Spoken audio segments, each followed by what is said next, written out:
Okay, so trick question. Who knows the lyrics to Can You Dig It by Pop Release Yourself by now, because I've had to sit through it for 10 minutes. Yeah, so apologies that I didn't do a more interesting playlist and just put one track on, but there you are. So I always make sure that people are in the right room, because there is no shame of leaving a room if you're in the wrong room. We're going to be talking about incident management, and specifically how a company I was at called Free Market FX handled CrowdStrike hitting the global computer systems. So did anyone see my original incident talk or watch the video on YouTube? Yes, because I'm going to go over it for about 10 minutes, right? So I'm going to use part of my old talk for the first 10 minutes to talk about what an incident plan is, something like that. And then I'm going to go on to specifically detail what happened during the CrowdStrike incident for a fintech in the UK. So my original talk had the most obscure title I've ever done in my life. It was called The Curious Incident in Your Software in the Daytime. This was based on a book, The Curious Incident of the Dog in the Nighttime. If you'd have been here 2 years ago when I gave this talk, I handed out books to people. But that explains the crazy iconography on the slides. So you know you're in my original presentation if it has these stars on it. Okay, and then it drifts away into new content, so which is good. So the question is, what is an incident? Right? So if you're running a software company, you own a software platform, what really makes an incident an incident? And it's anything that could affect the customer, could affect your internal work, or a regulator might get really pissed off about. So if you're in finance, you have things like the European Banking Association or the Central Bank of Ireland or the Financial Conduct Authority in the UK who get upset if you're doing naughty things to customers. Never mind your data protection officer who probably cares about GDPR as well. So those kind of things. And you care about your reputation, especially if you're dealing with people's money. So why should you care? Well, everyone thinks they've got their systems invulnerable. You've got firewalls, you've got malware protection, you're scanning emails, you've got multiple cloud services, they're possibly in different regions. Maybe some of them are in Ireland, some of them are in Amsterdam. It's an Azure region pair, so you're definitely sorted there. You've got loads of backups in order to recover stuff. But still, stuff will go wrong, stuff that you have no control over. And CrowdStrike is a great example of you have no control over that, because it might not even be on your systems. So you've got to deal with that. So when you do this, you want to have the following: a plan. You notice I keep using, in the whole of this talk, the P for plan has a capital P, because it's a big thing that you ought to have. So this is a plan that tells people where to go and talk to each other, who they can talk to, who they should get hold of, and things already prepared so you can tell customers or third-party suppliers about things happening to you. And in the end, you'll need a good enough records that you can actually then go back and produce a report that says what happened, how did you deal with it, for your customers or regulators who want to see that. So what's an incident? Someone could try and gain access to data. So this is the common one that you've ever heard of. Someone hacking in, getting customer data. You also have unauthorized use of systems, so trying to make payments.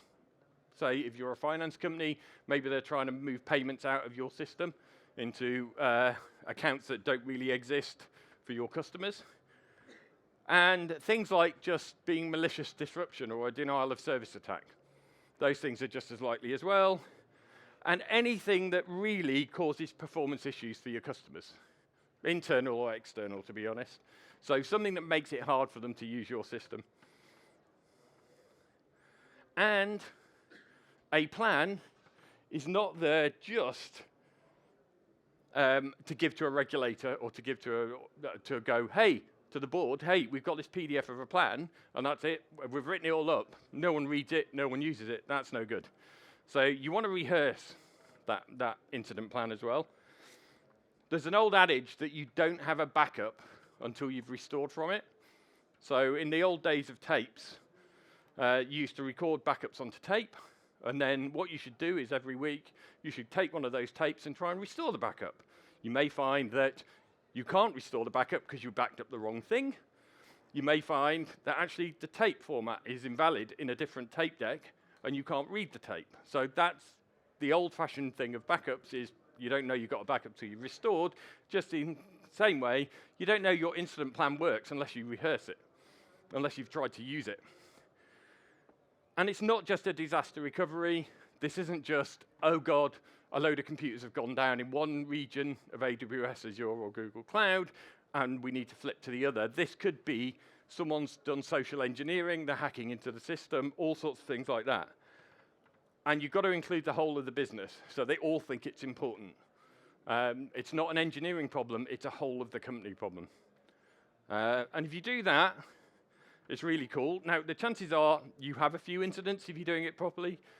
You'll have gone through those, so if you do rehearsals, try and do incidents you haven't had for real, because you'll have learnt from the incidents that are real. And the other one is, it should be really easy for anyone to report an incident. It shouldn't have I think when I first joined the company, there was an incident report form in Word that was 3 pages long that looked like a paper form that you had to fill out. Right? That's never going to fly for someone in sales or someone in customer support. They're too busy, and they go, what the hell? So you want a really simple way of doing it. So, and it's better to have false alarms. It's better to have people over-report incidents, and then you go, actually, that's not an incident. They'll gradually learn. Individual people stop trying to call incidents when they shouldn't. But what you want is everyone to do it if they think there's a slightest sign of an incident. And that's a good thing. And you want to automate it as much as possible. So who here uses Slack or Teams? Yeah. So if that's what people are using all the time, put something into Teams or Slack for them to do this incident reporting. And make sure, by the way, that all the people who are important, that's head of departments and the C-level guys, especially Chief Risk Officer and CTO, have put their mobile phone numbers into that system, Slack or Teams. And if they say, I don't want to put it there, which, to be honest, some of them do, you just remind them that they're on the hook for some of these incidents anyway, and they're paid about £200,000 a year. They ought to put their bloody phone number in a social media channel at work. No one's going to abuse it, for God's sake. So here's an example of how we implemented reporting an incident. Slack have since moved this to the top left of Slack. They've done a move my cheese to put workflows somewhere else, and they fiddle with workflows. But this gives you a gist of what we did. We wrote a really simple, in fact, a sales guy wrote the first version of this because it was easy enough for a sales guy to create these forms. You click report an incident, up pops a thing. It's really simple. There's about 3 things you need to fill in. The moment you've done that, it comes up, it goes and puts a message into the general channel saying to everyone, hey, there's an incident, go to the incident management channel to look at it. Over they can go, and then everyone starts discussing it in that channel. If it's really an incident, you create a different channel in Slack and limit who gets into it. But you make it really easy, and it's really easy then to go, no, it's not an incident, it's okay, this isn't an incident, and everyone in the whole company knows it wasn't an incident. And the first thing you're going to do before you decide is you need to get everyone together. That's why you do it in Slack or Teams or whatever you're using as a chat system. You'll have the whole company discuss it initially, and then what you do is start creating a dedicated incident channel and an incident engineering channel for developers and people to talk in, because you don't want the whole company getting all the information about an incident generally, mainly because they'll panic them. Right? So it's not a good idea to give all the information out, because some of that information will be sketchy and actually may be inaccurate initially, and you refine it. So you're waiting to refine that data information before you hand it to everyone. By using Teams or Slack, we get that timeline, which is really good for the post-incident report. It's really good for auditing. That's really cool. And you keep your conference calls in channel. I know Slack now does huddles. They're crap. They don't audit properly who was in them. If you do calls in Slack, you get to know who joined the call, when they joined, all that kind of information. So you want that kind of information kept in there. And we want to keep some people separate. So, whoa, someone's fallen over. It's good to separate the engineers who are trying to fix a problem from the higher level managers, because if you think of an old-fashioned office where everyone was in the same room, what you don't have is a manager behind a developer going, is it fixed yet? Is it fixed yet? Is it fixed yet?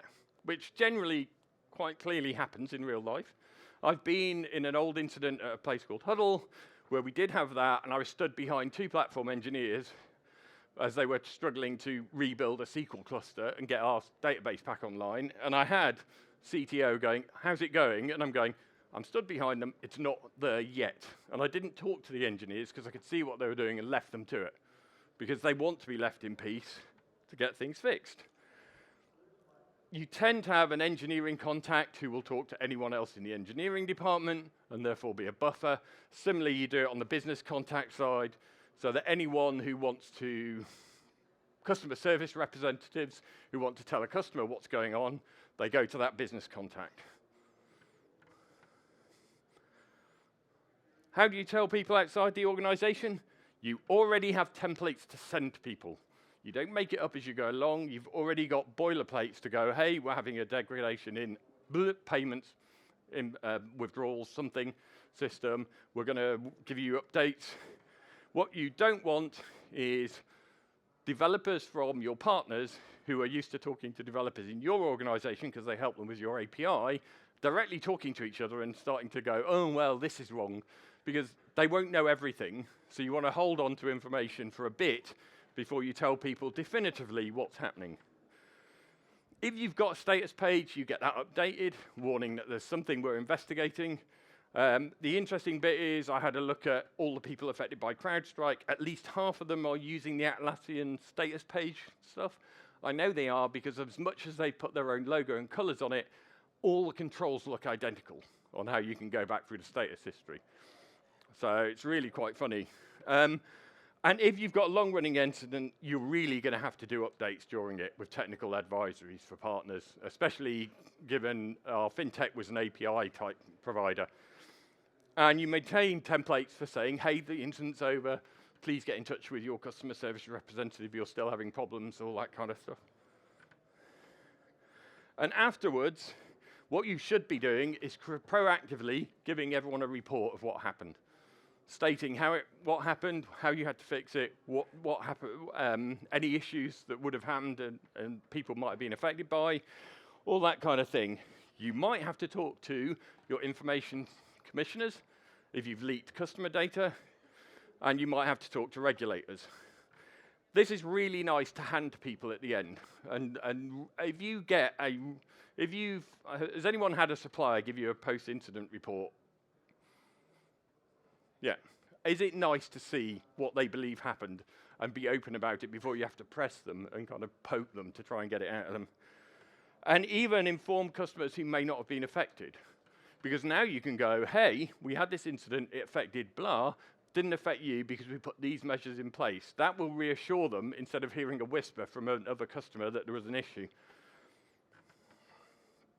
So the takeaways from my talk that used to be an hour long and is now 15 minutes, which is quite good.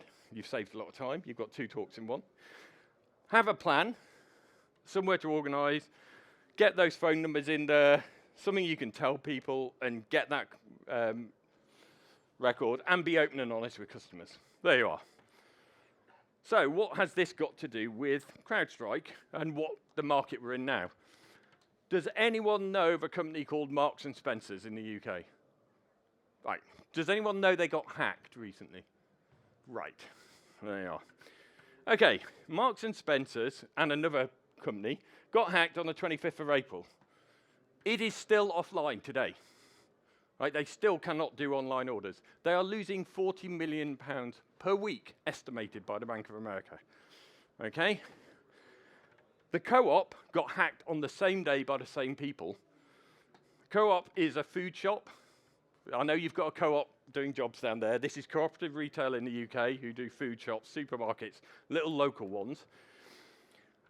They had an IT team who said, I think we're being hacked. I think we're about to be locked out of the systems. And the head of IT, whoever it was, said, turn everything off. Just fucking cut everything. All the network gone. Just pull the plug on it all. So they pulled the plug on it all, which meant they had empty shelves for a week. Suppliers couldn't get in. All havoc broke loose. So they had shops with only half the stock there, right, for a week. They're now back up and running. Marks and Spencer's decided they would try and investigate what had happened and carry on, and they still have no online ordering capability. Right? They decided they could try and handle it. I keep having to check this, but this is their website today, and they have still paused online orders. Interestingly, think about this. M&S are losing 400 million per week. It's already been 4 weeks. It's possibly going to be longer. They must have other costs associated with all this. I suspect they're up for £500 million to £1 billion of revenue, or euros, or whatever that is in NOK, which must be about 13 billion, something like that. I can't remember what the exchange rate is. And remember, the important thing about Marks and Spencer's is they are 20% of the underwear market in the whole of the UK. So you have just lost 20% of the entire underwear market, which is mostly bought online, not in the shops. So think how crucial that is to the country. Okay. So that's what's happening today, right now. A major retailer, one of the big, top 10 retailers in the UK, can still not do online orders. Who's heard of CrowdStrike? Who followed it intently or was like, eh. So, what happened? On the 19th of July, this comes from their post-incident report and their analysis of what actually happened. So they have a C++ library called the Falcon platform, and they basically had a new version of that library that was running in Windows. They updated a configuration file. The new version of Falcon thought there were 21 items in an array of data.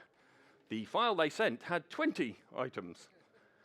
It overflowed the buffer, and it's C++, and it runs in ring 0, which means it is not protected by any Windows protection system, and it blue-screened Windows. After blue-screening Windows, Windows restarts, and it loads the Falcon driver as part of its restart before you get to the login screen, and it blue-screens, and it restarts. Okay, so it's very specific, only for an hour and a half.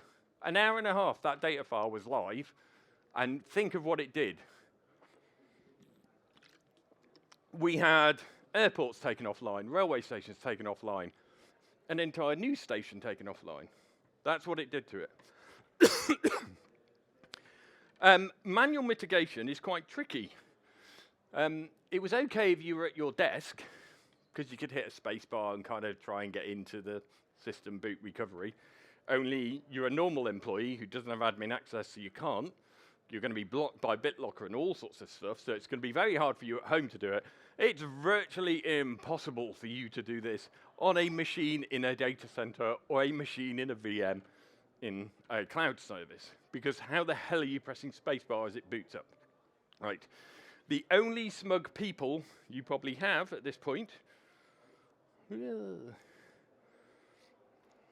are anyone who had a HP server with an integrated lights out adapter. I mentioned this to someone yesterday, and they had no idea what these things are. Unbelievably, if you had bought HP servers and put them in your data center, there's a little module you can spend a little extra money on. And what it does is it sits right in the heart of the motherboard, whoops, and it actually has its own network adapter, separate to the main machine, and it copies whatever is on the video out as a VNC connection, right? So you can actually, while it runs, see the BIOS, press a space bar, stop things, and actually fix your machine remotely. So they would have been really smug. That's a fraction of the people who were affected.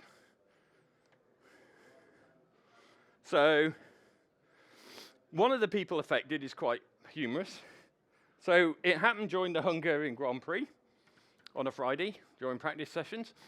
And this is the Mercedes pit wall. Getty images from this website. And what you can see is that the machines that Mercedes were using had CrowdStrike on them and had crashed. The reason they had CrowdStrike on them is CrowdStrike sponsor the Mercedes team. Oddly enough, someone high up in CrowdStrike said, one of your priorities is to fix all the Mercedes boxes before we have live TV cameras showing them. So there's only still footage of this. But it is a very funny picture. That is what people kept seeing. So how was CrowdStrike for us as this fintech? Well, we didn't use CrowdStrike.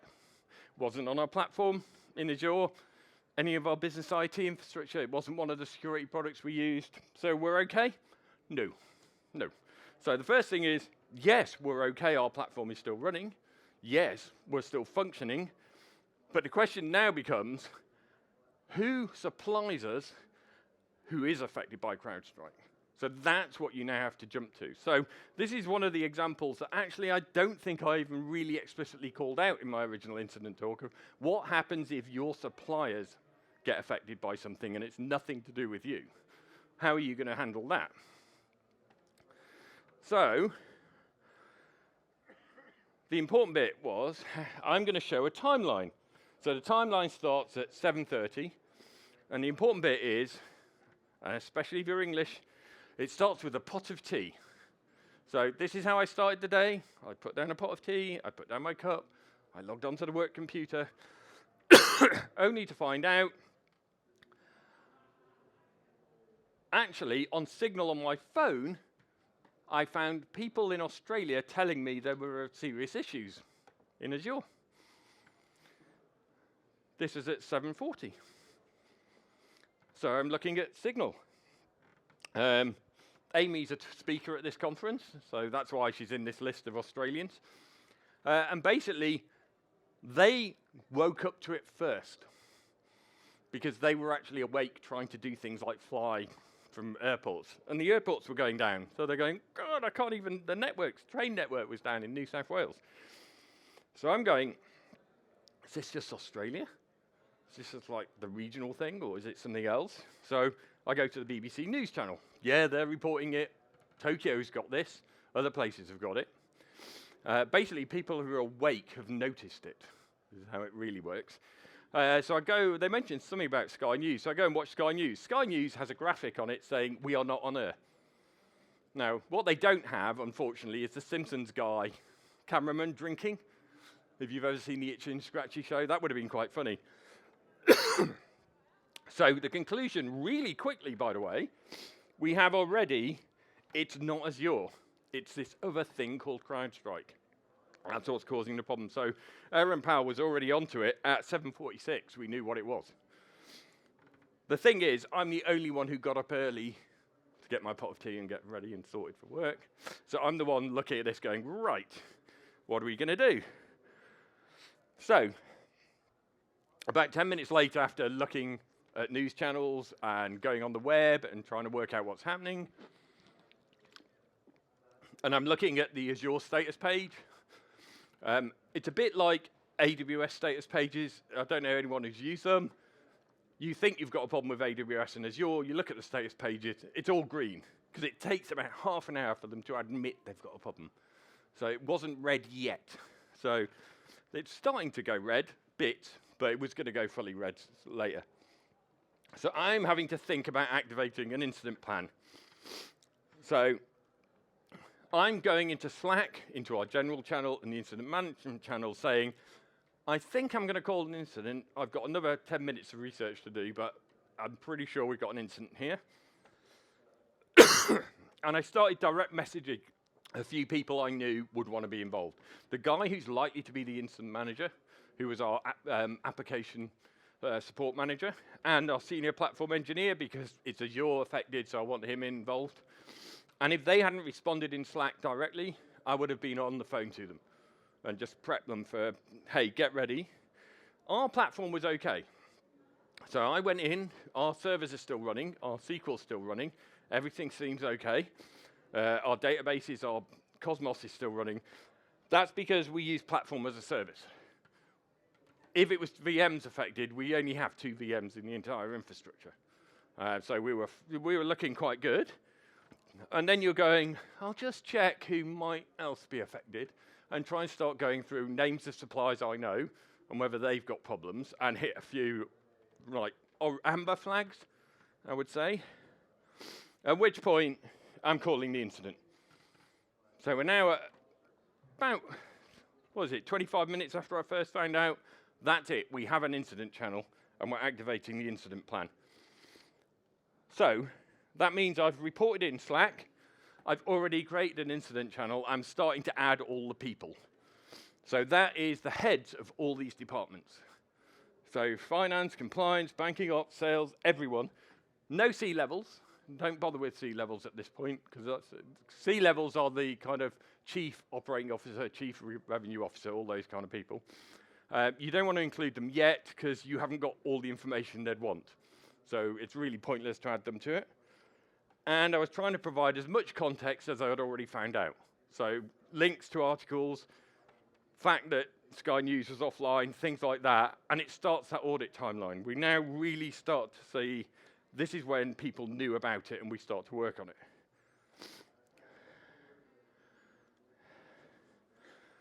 At 8:15, we've started to actually go, okay, head of application support, you're the incident manager. So you're going to control all this from now on. I can hand out some of my responsibility. And we start identifying key systems. This is a list of the kind of systems you're going to start looking at. So we've got finance. Can we do our accounts anymore? Can we put payments out? Can we pay payroll? This is the 19th of the month. That's lucky. We're nowhere near a payroll date. Because it's always bad if you don't pay your employees because they miss their mortgage payments and rent payments. And that causes them loads of grief. Compliance, transaction monitoring is where we check that money coming in isn't coming from some dodgy company, or money going out isn't going to someone dodgy, that kind of thing.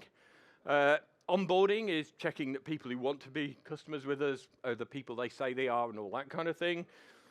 And we've got 4 or 5 banking partners we're going to look at and check that they're all working okay. CRM and engineering, unbelievably, SMS sending is a vital service because if you can't send an SMS, a load of people who use 2FA without authenticator apps can't log into your system. So it's kind of vital that SMS works. And then we look at things like GitHub and Octopus. So why would GitHub and Octopus be in the list? And they're in the list because if whatever is happening outside there in the world needs you to fix a bit of your code, you better be able to check it in and build it and deploy it, right? Because if in a modern system, how many of you could build your software locally and deploy it to your cloud infrastructure without a tool? And the answer is hardly anyone. Apologies for the cough, cold. The other thing was Office 365, because obviously it's an Azure service that's being affected here. So there's a really good chance that we might get OneDrive affected Teams, things like that.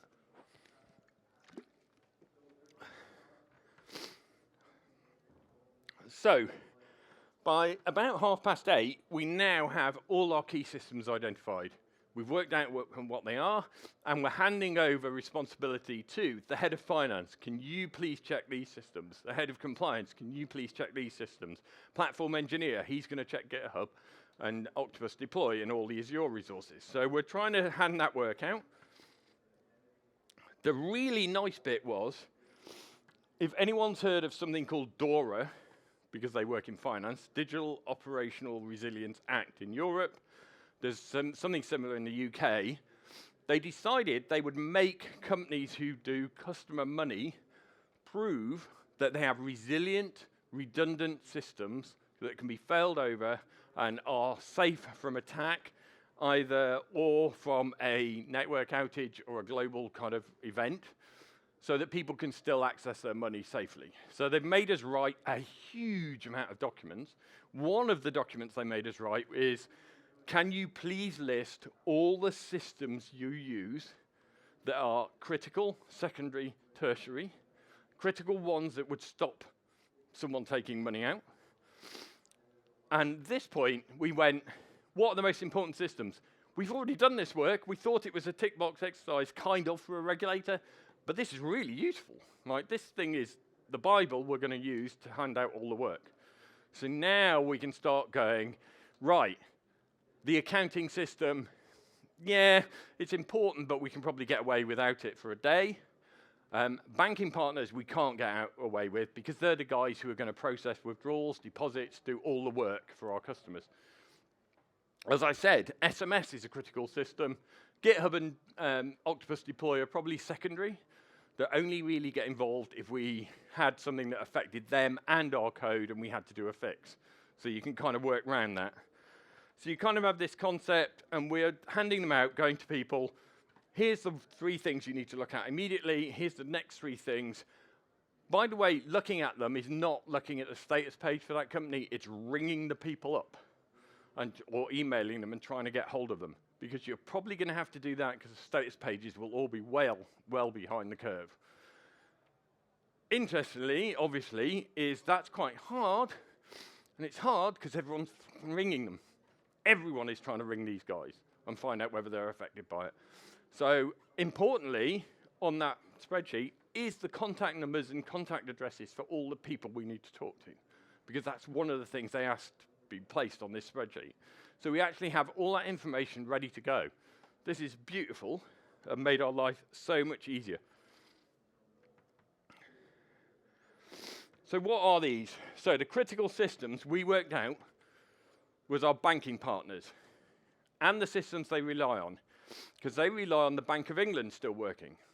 They rely on an organisation called Pay UK, who do faster payments and verification, confirmation of pay, so checking that the person you're paying is the real person. We need to do transaction monitoring because there's no way we can just move £1 million out and it goes to some dodgy person in the Maldives or something. We need to be sure we're sending money out correctly. As I said, if you don't have SMS, we can't log people in who don't have authentication apps. And you probably are looking at accounting system, and you're definitely looking at payroll, except you're okay because that's probably about 4 days away before you need it to really be working. Secondary systems, it does not matter during an incident like this that we can't take on new customers.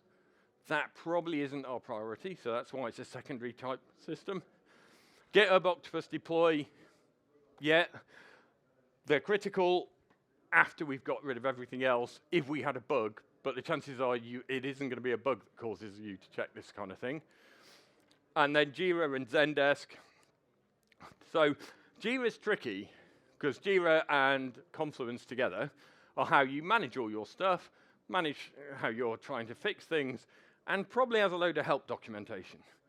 So it's really a bit of a pain in the backside. If you lost Confluence, where's all your pages of information on how you debug the system?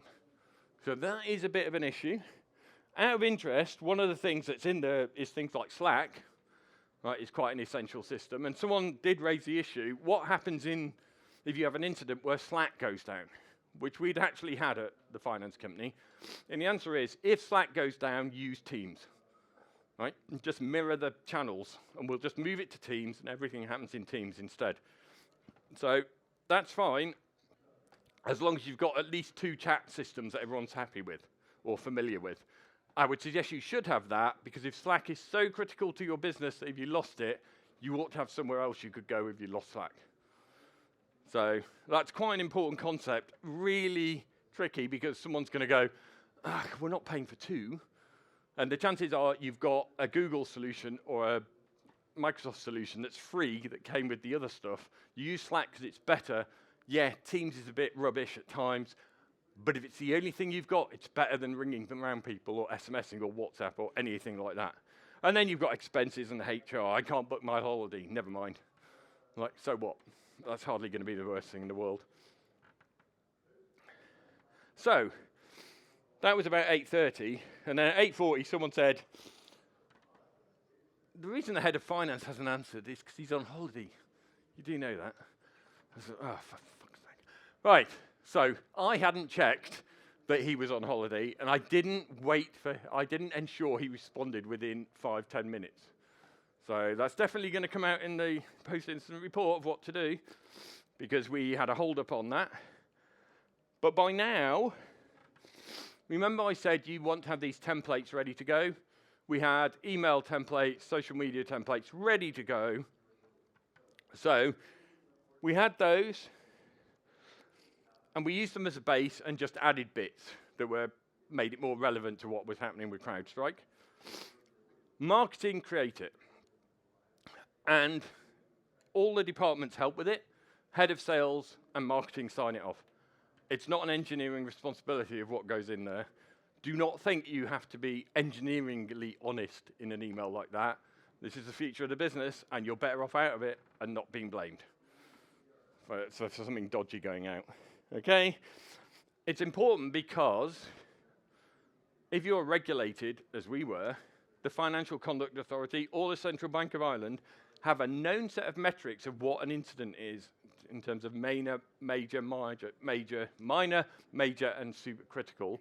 And it's how many customers are affected, how much of your throughput, how many payments are affected, how much volume, which is the amount of money over all the payments. So they have rules about that, and the head of compliance is the one who's going to have to report all this to a regulator.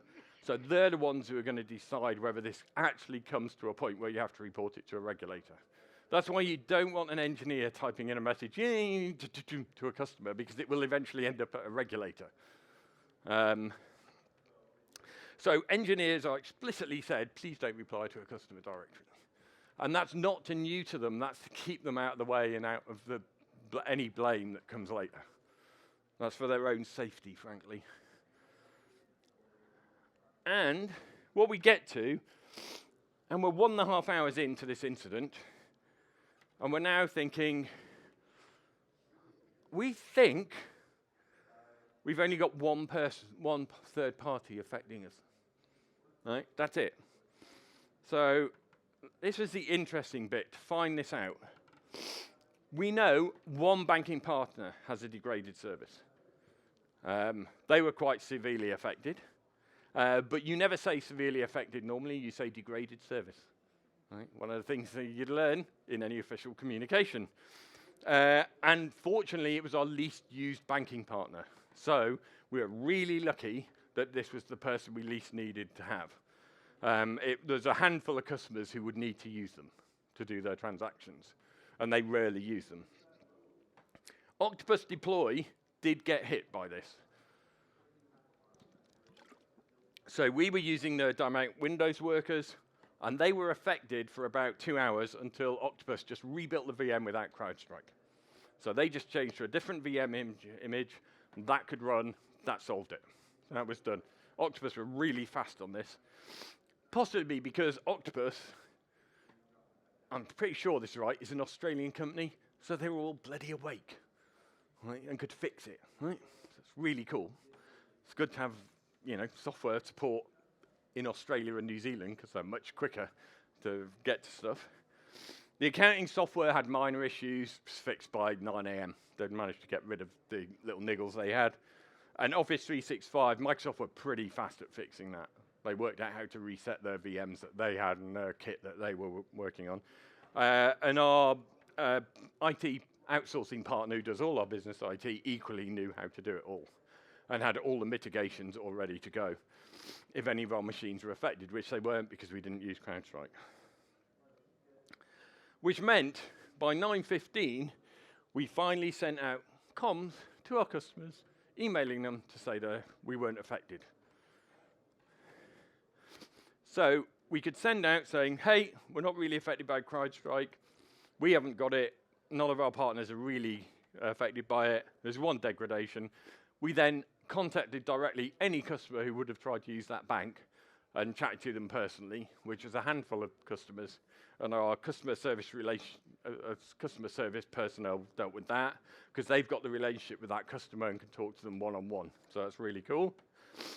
We did start putting the C-level execs in at about 8:45. So 45 minutes, 40 minutes into the incident, we started telling the CTO and the chief risk officer what was happening. And you're doing that because they have a daily meeting of the leadership team at about 9:30 in the morning. They're going to want to discuss this. And more importantly, there will be board members starting to wake up to this news who will start ringing them or emailing them, asking them what's happening. Are you affected? Because it's their job as board members to do that, in non-execs and everything. And we don't have an internal CISO. We had a virtual CISO, so a part-time Chief Information Security Officer is what CISO stands for. We told him about 9 o'clock, we're all good, we're going to send the comms out, we're fine. We didn't bother him before then because he could well be with other customers who really have problems, and he's trying to deal with them. So there's no point worrying him when we're not affected. So that's pretty nice that we went from an incident being discovered at about 7:40, incident called by about 8:10, and by 9:15, an hour later, we're pretty clear. We've managed to do it because we had a plan on how to get everyone together. We could put them all in the right channels. We had a spreadsheet that miraculously we'd created for another reason that allowed us to assign all the jobs to all the people in all the departments. Brilliant. It was really nice. At that point, you're going, what are you going to put in the PIR, post-incident report? Well, check for people being on holiday, right? Or ill, or not in the building. And basically, if you ask someone to do something and they haven't answered in about 5 minutes on a chat mechanism, start ringing them to find out where they are. Because you really need to, and that's for the incident manager. So that was my fault for saying I'd contacted someone, and the incident manager went, yeah, okay, and then realized, no, what he meant is I've just pinged them on Slack, which is not contacting. So the system we had for analyzing systems for being critical, secondary, tertiary, we started beefing it up. We had them all, and we had contact numbers for all our third-party providers or email addresses if they refuse to give you a phone number, which some of them do. Say, no, you can't phone us. And you're going, we put millions of pounds through you. You charge us thousands or tens of thousands of pounds, and you won't give us a phone number to ring. It's a bit bizarre, but there you are. But we hadn't had named personnel. So we now added named personnel, first contact, second contact in our company for who would deal with that company if it was having trouble. And we added that to the spreadsheet. And we also reconfirmed something. Now, remember when, right at the start of this, I talked about co-op, and the co-op guy said, oh, we're under attack. We're being hacked. Our data's being nicked. We're possibly about to be locked out of our systems. So what they did was switch everything off. So we reconfirmed with our platform engineer the procedure for switching off our database access and the database, and putting up a status page to hold the whole of our platform up saying, hey, currently we're unavailable. And we checked that all that was working, and then we rehearsed it within 2 weeks to make sure it all did work as we expected. Because if we at any point think that data's being extracted, or payments are being made incorrectly, or anything's happening to the database, your best thing to do is not sit there trying to work out how or why. It's to turn it off to stop the damage, right? And just, it doesn't matter if customers lose transactions. It doesn't matter if a load of orders go missing.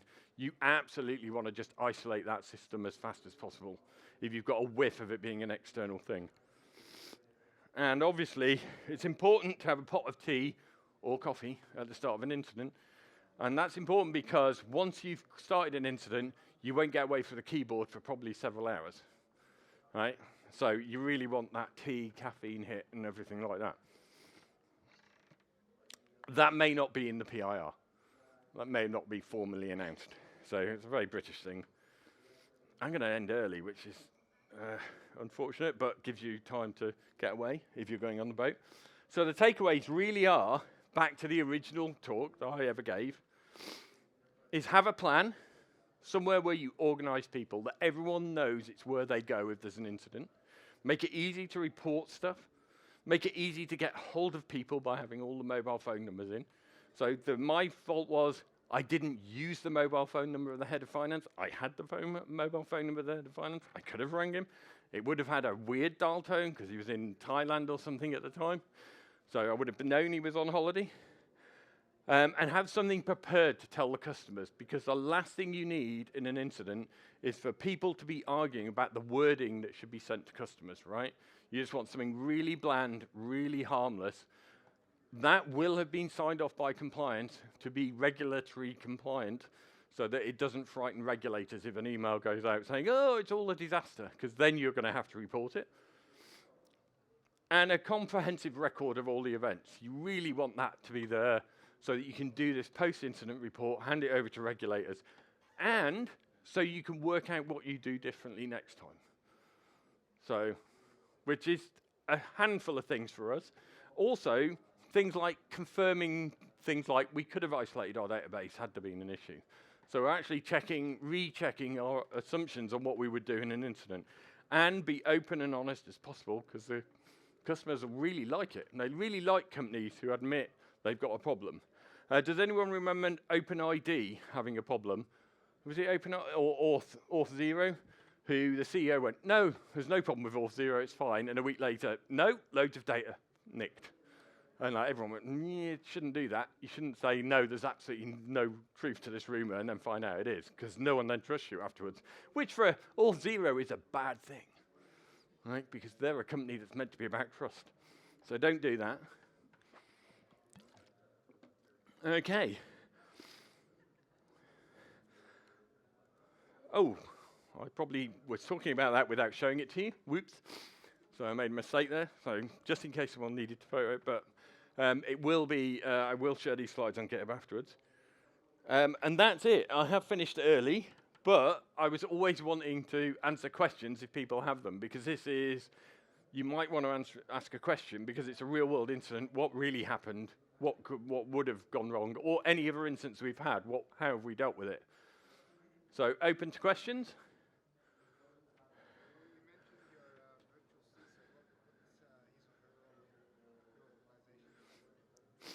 Okay, so the question is, what is the role of a virtual CISO? It pretty much is the role you would have with a full-time CISO.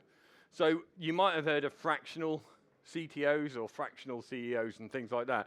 That's what he is. He has so many hours a week dedicated to supporting us, and he helps write things like incident plans, writing applications to banking regulators, and also informing us of known threats, known vulnerabilities. So he might have heard from the National Security Centre in the UK about attacks coming in, and start warning us about them. So he helped us analyze with Datadog all our firewall reports where we started getting attacked. So we had loads of attacks from China, as you would expect. There were loads of attacks from the US, which were via China. We reckon were Chinese people using IP addresses in the States. So there are attempts to hack our systems, and the CISO helps go, yeah, that is suspicious, that isn't, you should do this, mitigate that. So, and that kind of thing. And one of the things, because I chatted to him about when we're getting attacked by Chinese hackers, someone said, we have no Chinese customers. And I said, we have Taiwanese customers. And they said, so? China's quite interested in Taiwan, to the extent they're currently having a complete military exercise all around the island. And that's the kind of thing the CISO will also pitch in with, because I luckily knew about it, but in a lot of companies, they wouldn't even tie those two together, and the CISO will help with that kind of thing. Any other questions?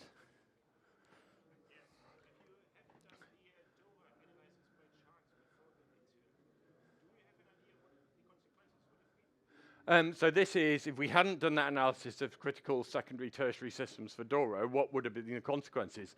The consequences, I reckon, would have been about 20 minutes, half an hour delay in trying to work out what our critical systems were, talking to everyone, trying to triage it then, and that just puts everyone into a spin. So, and that's actually the whole point of regularly doing incidents, doing rehearsals, is everyone knows what they're meant to be doing, everyone just slips into it, and everyone is happy with their role and how they're working. So that just made our life much easier. You would have 20, 30 minutes of trying to work out, yeah, these I think are the most critical systems, and you would have been guessing to some extent. People would have very good guesses, but you've got to remember that that original spreadsheet probably had 6 departments spending hours filling it all in and making and reviewing it, going, yeah, that looks pretty much right. And you would have had to compress that into 30 minutes. But you would have had a good result at the end because you've had the spreadsheet, but we would have been half an hour later telling our customers. So, which may have got them worried because they start working at 9 in the morning. We managed to tell them by 9:15 you're okay. Yeah. Any more questions? Okay. Is anyone going on the boat tonight? Handful. I will be on there in a silly suit of some description. So I will hopefully see a few of you later. Anyone got any questions when I'm just wandering around? Just come up and ask. I don't mind. Okay. Thank you very much.